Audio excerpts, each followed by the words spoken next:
on. I show you how deep the rabbit hole goes. Listen to Pavarotti. Can I be your superhero? Hello, welcome to The Revealing. I'm your host, Pavarotti, and I'm here to discuss the Idaho 4 case. And in particular, I'm here to discuss the most mind-bending things I've ever experienced reading in my entire life or looking at. Knowing everything that we know about this case, it is just, my mind has exploded, and I guess I'm going to have to explode yours as well, because they just released the pictures of Bryan Kohberger's apartment, but not only did they just take pictures of everything, Bryan Kohbeger wrote a lot of papers during his time at WSU. He read a lot of books. They show us the books that he's read, and they even show us the papers that he's written. And once you read the Kohberger papers, you cannot unread them. I am absolutely serious. You are really not going to believe what you are about to hear in this video. I was floored. And I'm not going to waste a lot of time doing a lot of talking before it, because you just got to hear this. Hold on to your hats, folks.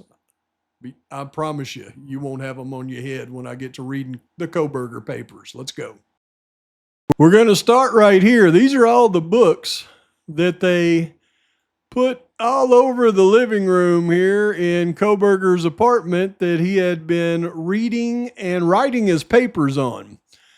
And just the titles of the books should give you an idea of what kind of papers that Kohberger was working on. This book is titled Convicting the Innocent. I mean, you're not going to believe this stuff, y'all. Where criminal prosecutions go wrong. Charged. The new movement to transform American prosecution and end mass incarceration. Why the innocent plead guilty and the guilty go free, and other paradoxes of our broken legal system. Literally, Kohberger is studying a book, Why the Innocent Plead Guilty. Not are convicted, but why the innocent plead guilty. Mass incarceration on trial. A remarkable court decision. The future of prisons in America. Trial by jury. Criminal procedure, law and practice.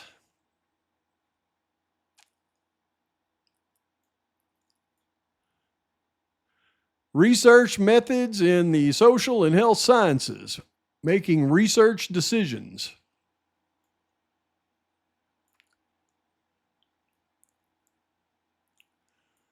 Rise of the warrior cop.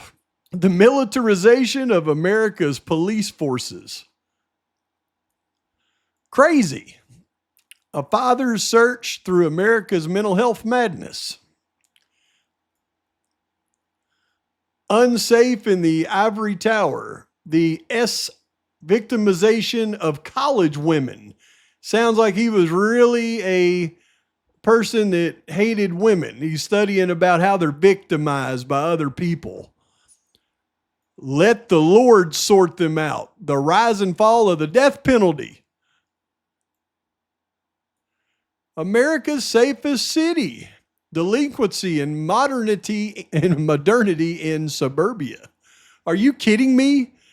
These are literally the books that Kohberger was reading and studying and writing papers on. And when you hear his perspective that he wrote from reading these books, it is going to absolutely, it's going to put you on the floor.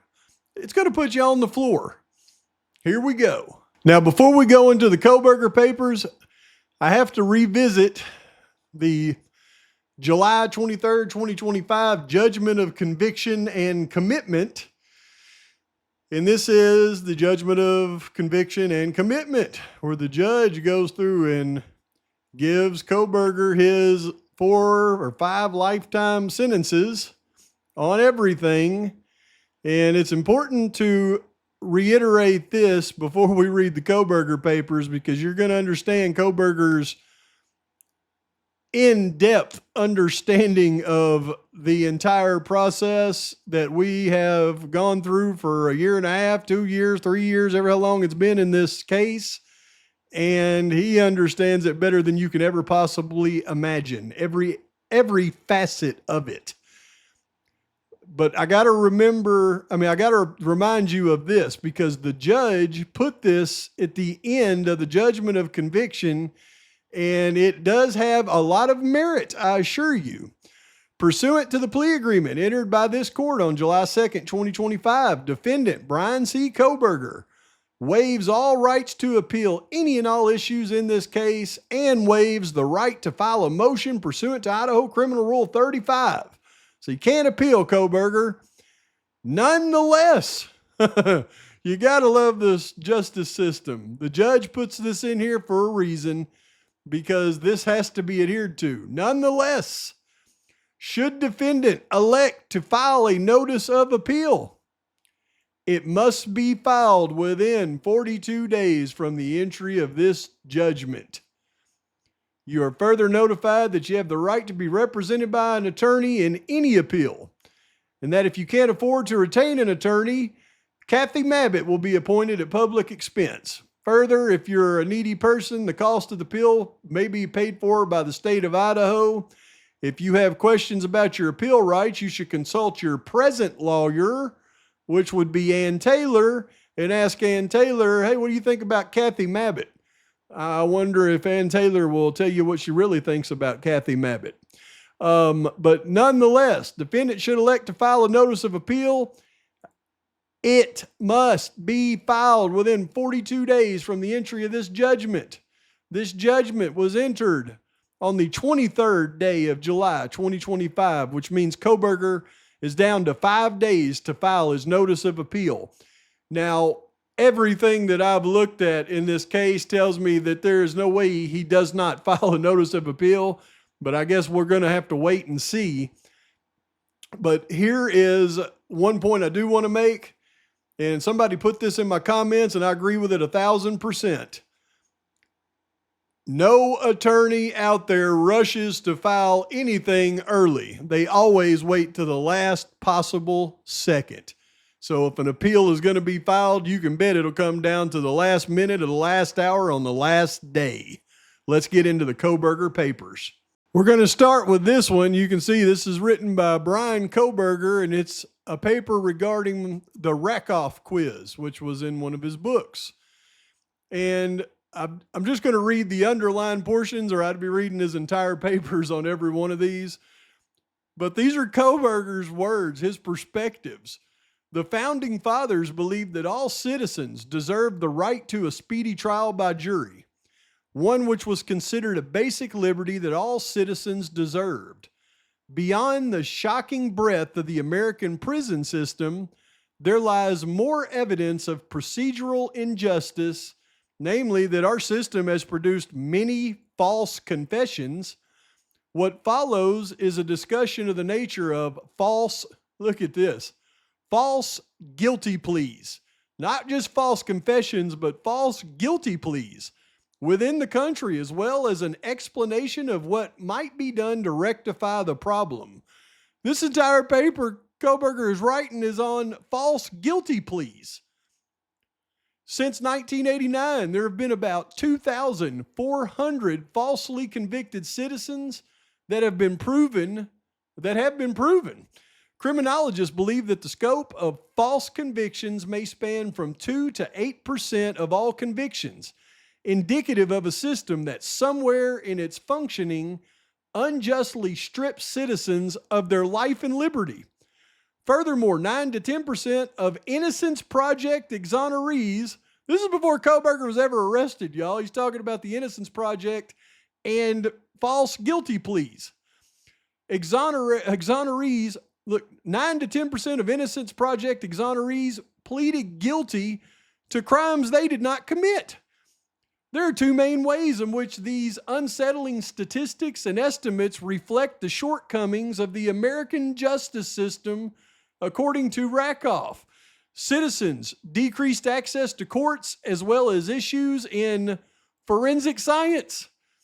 Man, Kohberger is literally going through, this was like a month and a half before he was arrested, or 2 months before he's arrested.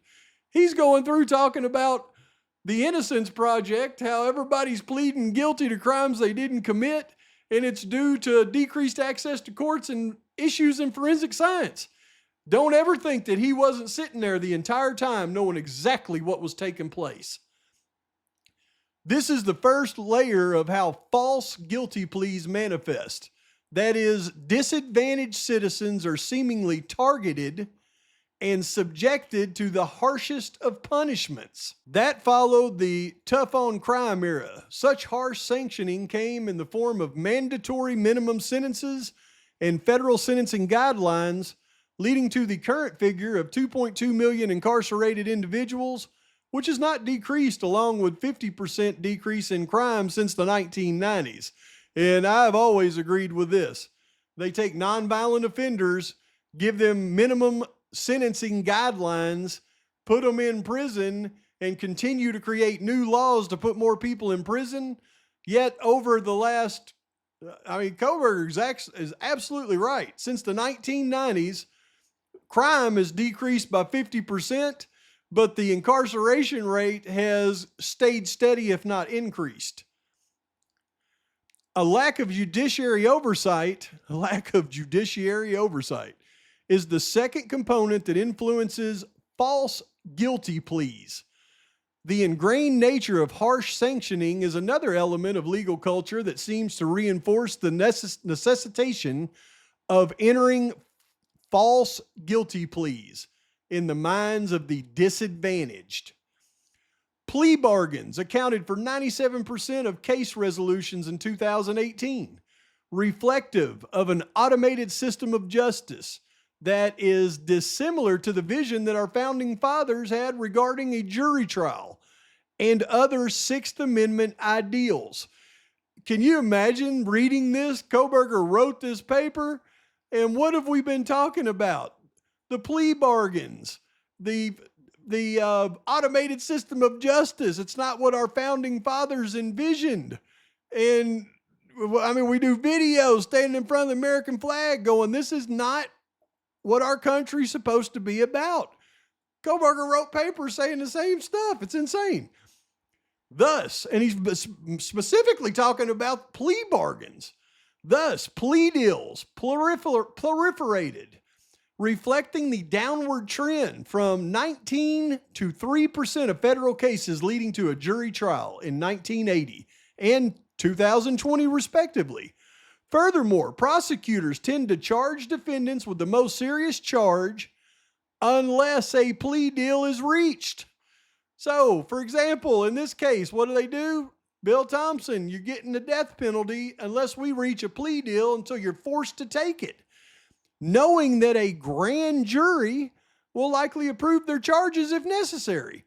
Conversely, the defense attorney is left with many barriers for contacting and aiding their client, receiving information regarding the case well after the prosecutor. So he's talking about discovery for the defense.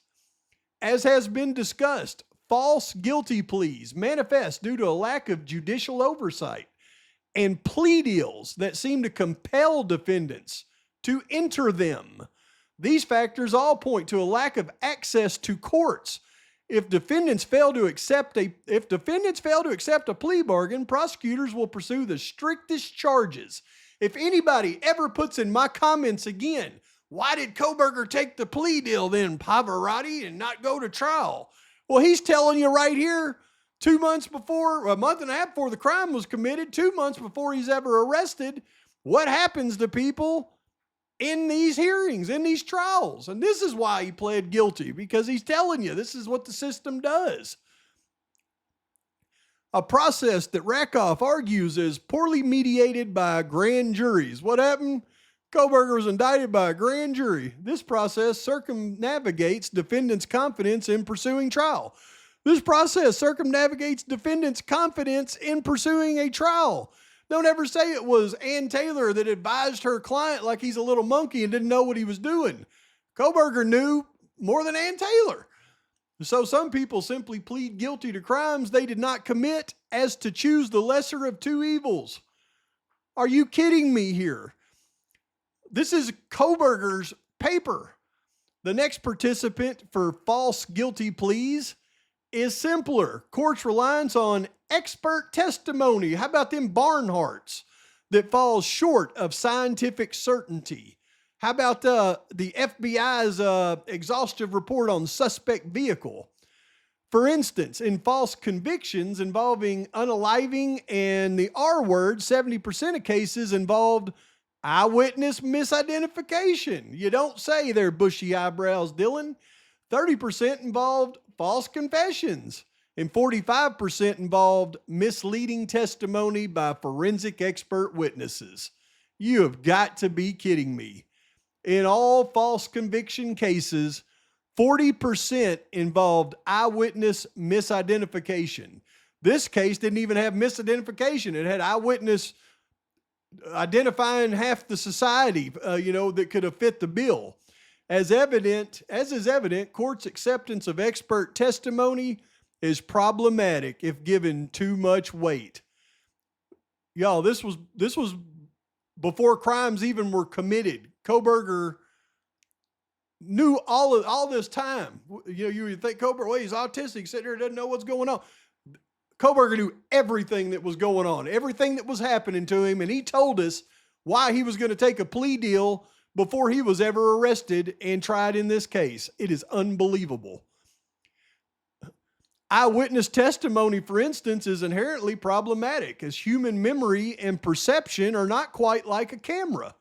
That is, our recollections are limited by our senses and further distorted by the passing of time and introduction of new information. Like Gooch showing her a picture of a balaclava and asking about, the eyebrows a week after the crime.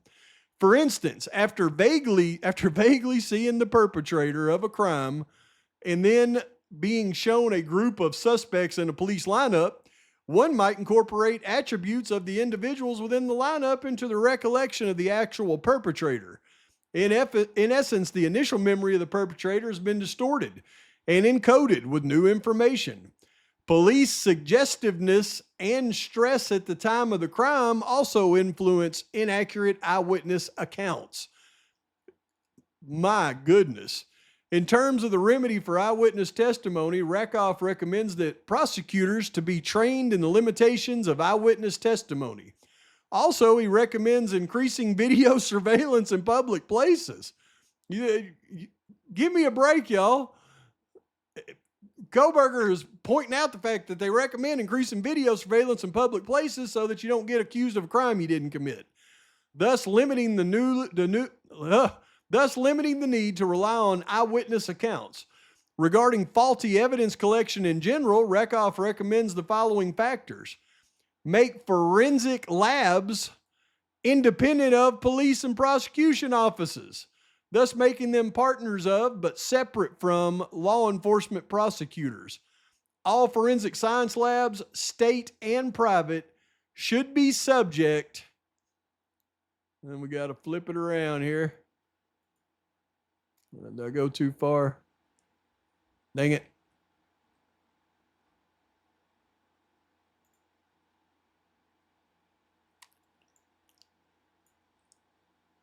I think it's the next one. Yeah, I did the wrong one. Flip. State and forensic labs should be subject to a federal accreditation requirements. An ethics code is also recommended, such as one already drafted by the NCFS, should be made binding and enforceable. Furthermore, forensic labs may employ blind testing as to be free from any biasing information supplied by prosecutorial or police parties. Use court-appointed, comparatively neutral experts. enable post-appeal reviews to criminal convictions. Enable post-appeal reviews to criminal convictions. Kohberger's a genius. I mean, it makes the most sense I can think of. If you have law enforcement and the prosecution on this side and the defense on this side, our current system says, y'all get y'all's experts and we're going to testify to the evidence against you. The defense gets their experts, testify to the evidence for you, and then the jury is to decide which expert to believe and which facts to believe. Now, what kind of system is that? Kohberger's right. If you have independent experts that aren't tied into law enforcement or the defense, and the experts independently view the evidence and then give their opinions, then you got to make sure those experts aren't biased. So you would need two independent experts, independent of each other, to review the evidence so that you have two perspectives, in my humble opinion. So yeah, don't rely everything on one expert, or else you're going to create a system or create an issue that you didn't want to create, Kohberger. Regarding increasing citizen access to the courts, there are also many avenues for doing so. Increasing citizens' access to the courts, like quit hiding stuff from us. I mean, every step of this entire case, Kohberger has written about it in advance. And then he talks about false guilty pleas are compelled. Systemic issues that foster the condition in which false guilty pleas are compelled. Not guilty confessions, false guilty pleas. Nobody asked why Kohberger pled guilty anymore, because he knew, and he explained it in his papers. False guilty pleas symbolize lack of due process in criminal courts. In order to address issues such as false guilty pleas, it is essential that all citizens have access to the courts without fear of being sanctioned more harshly for pursuing a trial. The judiciary should also attempt to keep executive and legislative powers in check, balancing these powers with citizens' rights. Yeah, well, judiciary doesn't need to, I disagree with you, Kohberger. It's three branches of government, and the judiciary does not keep executive and legislative powers in check. The legislative powers are the people who elect their representatives. The representatives are supposed to vote the way the people want them to vote. We elect the president, and he's supposed to govern the way that we want him to govern. And then the judiciary is there to make sure that they enforce those rules and make sure those rules are constitutional. So I disagree with your last statement there, buddy. But you are absolutely very educated in this entire process.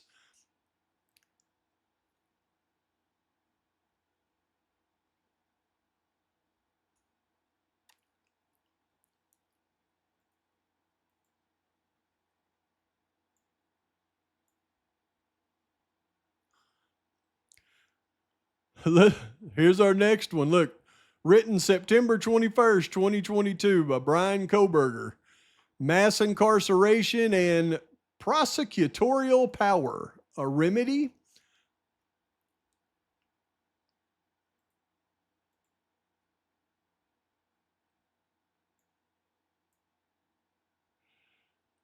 Though prosecutorial power is argued to perpetuate the mass incarceration problem in the U.S. So Kohberger was on Thompson before Thompson was ever on Kohberger.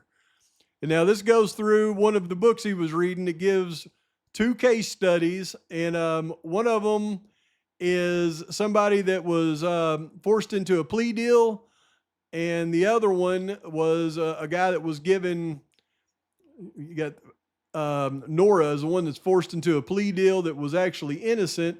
The second one was a guy who was actually guilty, but he was given a deferred judgment and rehabilitation. And Kohberger is going to discuss the two case studies, and he's going to discuss how the second case study was the one to go with.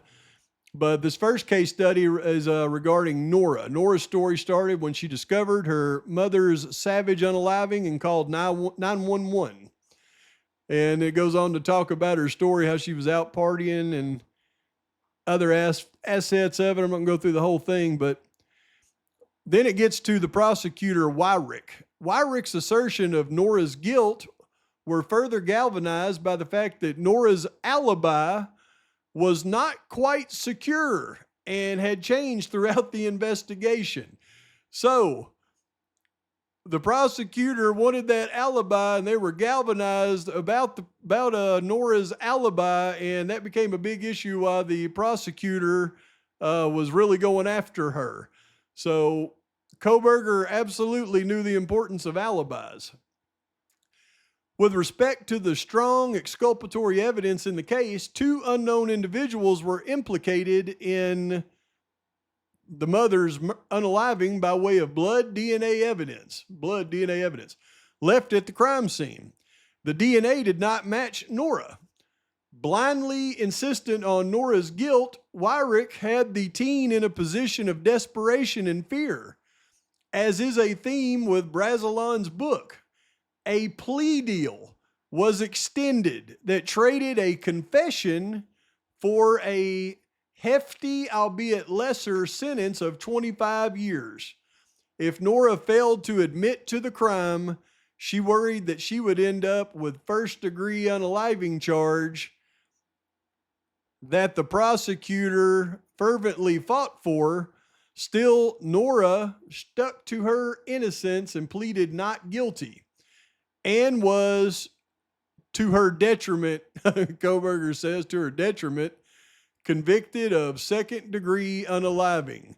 So when he says to her detriment, or his teacher crossed it out, but you know exactly what he's trying to say here, that she was offered a plea deal for a lesser sentence of 25 years, even though it's albeit hefty, and she turned it down, did not admit to the crime, and to her detriment, Kohberger says, she was convicted of second-degree unaliving because she took it to trial.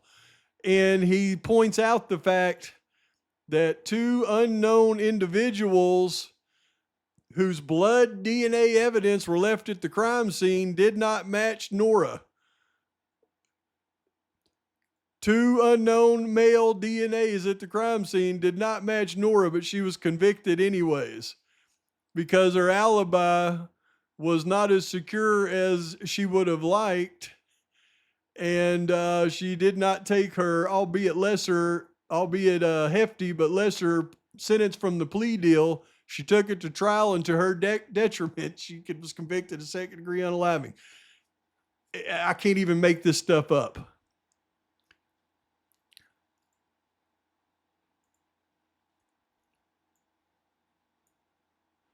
He talks about tactics the prosecutor used tactics such as shouting at Nora, who opted out of testifying to clarify her alibi.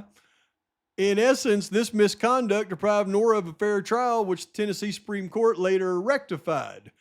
So the Tennessee Supreme Court later rectified.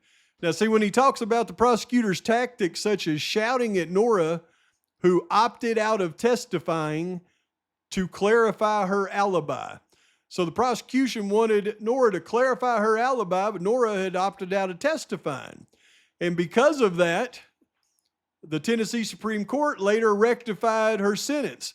Now, when you talk about the shouting at Nora to clarify her alibi, there's about 8 documents that I've gone through with y'all of Thompson saying Kohberger should not be allowed to present any evidence of his alibi other than him taking the stand himself and explaining his alibi himself, which essentially forces Kohberger in this same sense to give up his right to stand silent in order to have a fair trial. So he's pointing out this in this case before it is ever even happening to him in real life. It's unbelievable, y'all. Nora's situation is just one instance where an equivocal circumstance, due to the implication of a narrative, prosecutorial anchoring bias, and a punitive attitude preceded a harsh sentence. In a sense, this sentence was achieved only through Nora's abject hopelessness and subsequent acceptance of a plea deal. Nora's case is also reflective of unfair and imprudent charging tactics. Well, Wyrick, who was the prosecutor, epitomizes the tough-on-crime prosecutor who values conviction acquisition over truth.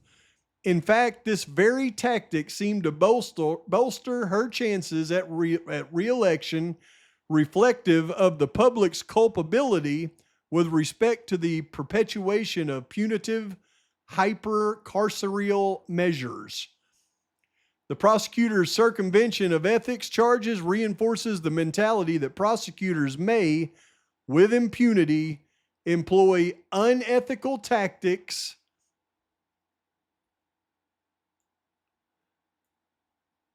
toward conviction obtainment.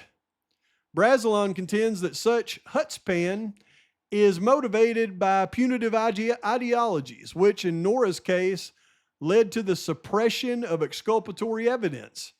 Solidifying unjust prosecutorial discretion is the coercive power and leverage that plea deals hold over defendants, acting as the vehicle from which a minimization of exculpatory evidence manifests.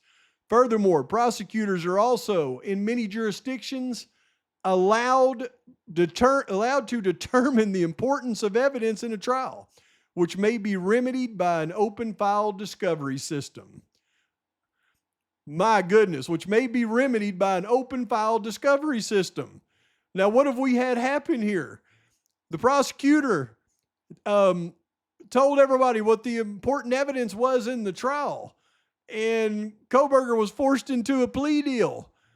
Now all the evidence has been released in an open file discovery system with access to the public, and we're all seeing it with our own eyes and going, look at this. So I don't see any way that this notice of appeal doesn't get filed. Kohberger, before he was ever even put to trial, has probably already thought this entire trial out, y'all. I mean, down to the last little thing. It's insane.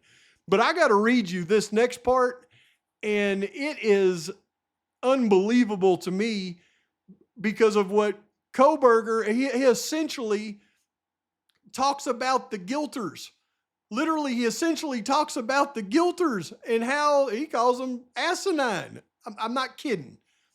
Okay, this next one is, first of all, it's going to be written off of his study of this book, Trial by Jury.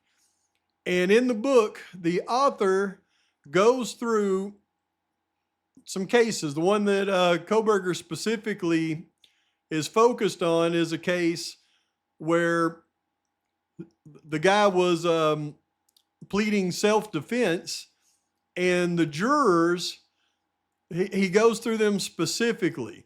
And in the book, the author shows where some of the jurors were really incapable of logic. And then one of the jurors who was very capable of logic was more domineering and steered the jurors that weren't as capable of logic into their decision. And he was being very objective and criticizing both sides. What's very interesting is Kohberger's interpretation of it goes to the guy that actually had the logic, and even though he was domineering, Kohberger's interpretation of it was the guy that wrote the book was wrong. The domineering guy that actually had logic and can think things through was essential to justice because the other people were mindless guilters. I kid you not. Keeping that in perspective, let's read what Kohberger thought about it. Okay, so here we go. Bryan Kohberger. In the American justice system, the state must prove that a defendant is, beyond a reasonable doubt, guilty of a crime. Despite the aforementioned legal logic, Members of the jury saved reservations for convicting Monty Milcray. The following discussion seeks to illustrate how Burnett's harsh criticism of his fellow jurors, lack of partiality, rooted in poor judgment and vindictiveness, was founded. Right? So they were going through in the book talking about how this juror, Burnett, was really being harsh on his fellow jurors because of their lack of ability to be partial and their poor judgment and the fact that they were vindictive. And Kohberger is going, no, we're going to go through here and we're going to talk about how the following discussion seeks to illustrate how Burnett's harsh criticism of them is founded. So Kohberger agreed with Burnett in his assessments. So it's crazy. He's talking about these guilters that can't think. It's unbelievable. Let's first begin the discussion by addressing some of the factors which prompted Burnett's candid observations. So Kohberger's like, this Burnett guy seen everything exactly right, some of which were not entirely in the hands of the jurors. Firstly, an element that influenced the jury's judgment indirectly was the nature of the courtroom. And Graham asserts that the environments of state power heighten ordinary emotions. In essence, the absolute power of the state may influence one to engage in less than objective analysis. For emotionality tends to impinge on one's ability to employ rationality. So you're talking about these people that are emotional as they look at the evidence in this case and they're blind to the facts. So, and he's talking about the absolute power of the state may influence one to engage in less than objective analysis. So he's saying if the state says somebody did something, then all these morons and minions out there and their sheep that follow them will have less than, what did he say?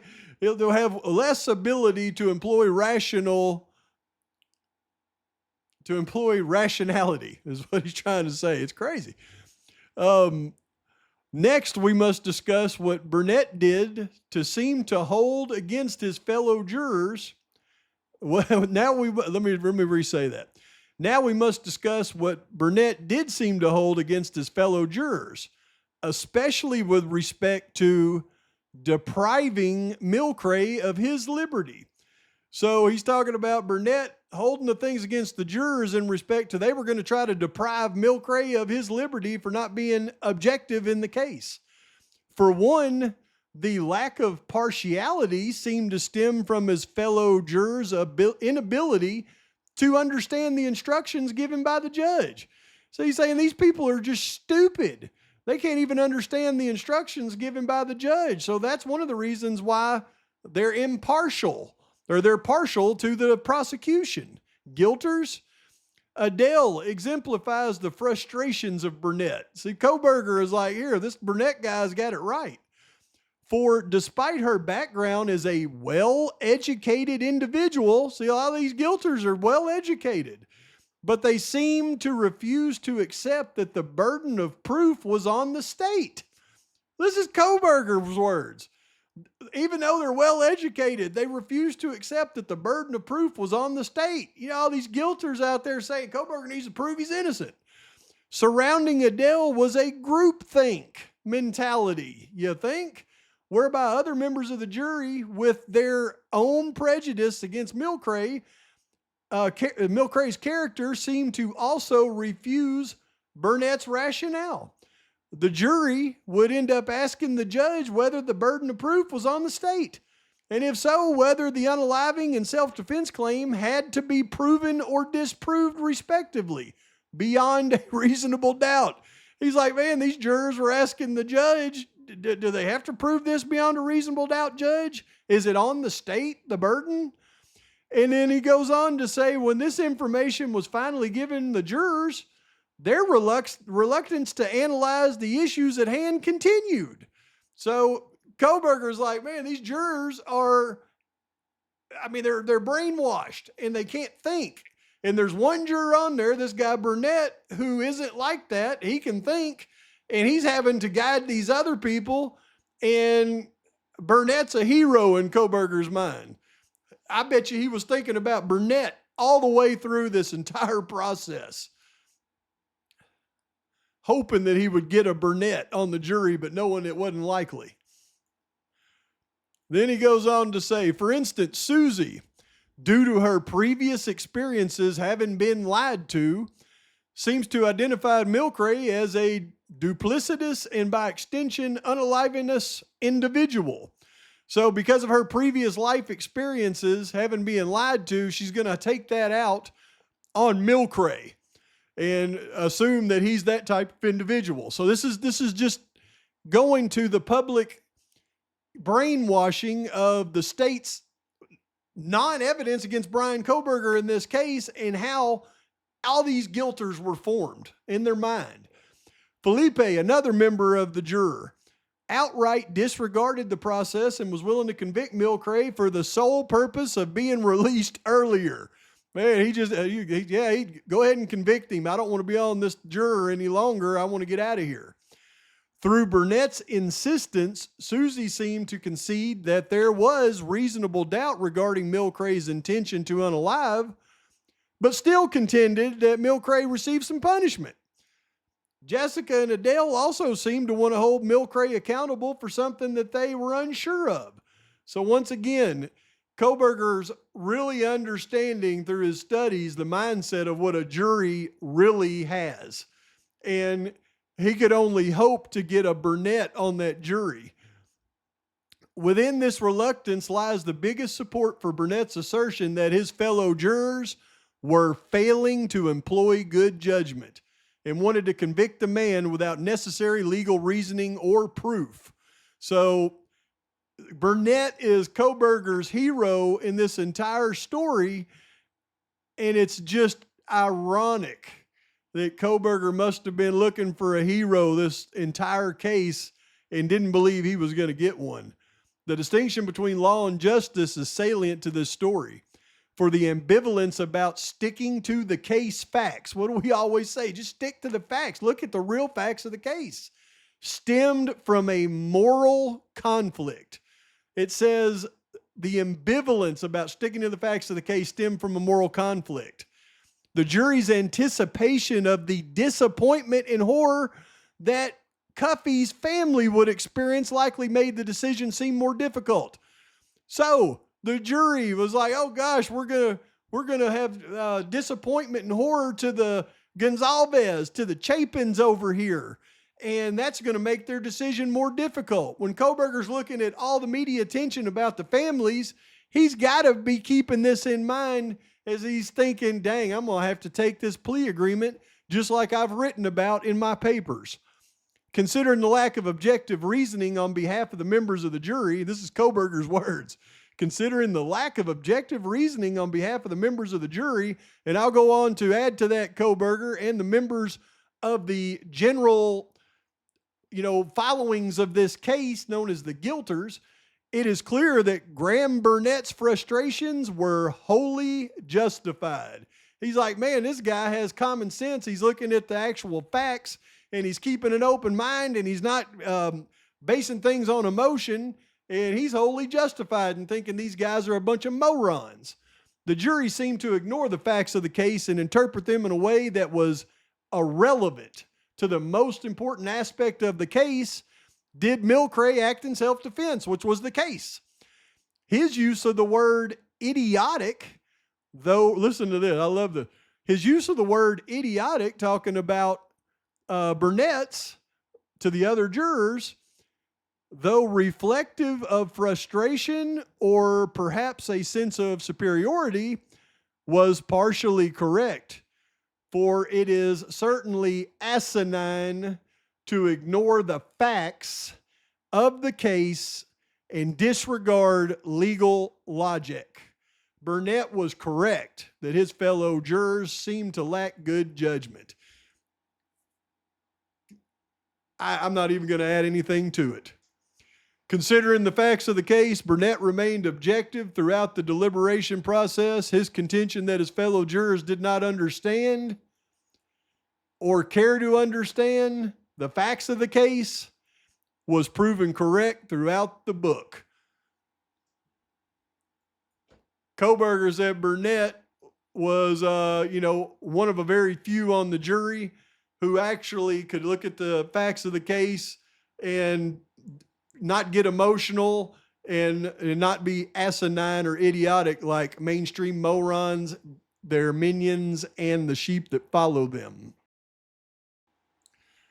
And that's just some of it, y'all. And I've got to take a step back and really process all of this that I've been reading. Because this is just some of it. Kohberger goes into detailed case files, citing case law and situations. I'm going to have to really, really sit back and reflect on some of what I'm learning here, because I may have to rethink most of this case. We think it was Ann Taylor making the good arguments and finding everything. It may have been Kohberger leading the way the entire time. And as every one of these motions got knocked down, it was just another, like we've been saying, it was another axe in the tree that, was just chopping it down slowly, and enough of those whacks hit it. And he finally went, okay, we're going to have to go for the plea bargain. And what is the odds? Kohberger's writing papers on the Innocence Project. Why innocent people take guilty pleas. He's literally talking about lack of discovery, having an open discovery process, giving the public more access to trials, prosecutorial misconduct, putting less emphasis on, poor eyewitness identifications and forensic science experts and their biased testimony. I can't even go through, but much less the fact that he literally points out how the emotional people, regardless of their education levels, lack the ability to think logically, look at real facts in a case, and make the proper determinations. It is freaking unbelievable. There is no way this guy is guilty of this crime.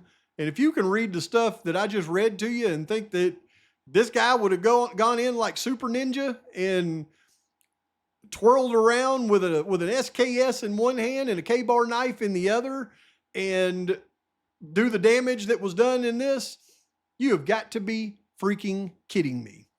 Please like and subscribe to the channel. Post your comments, thoughts, criticisms, and until next time, Pie Variety is out.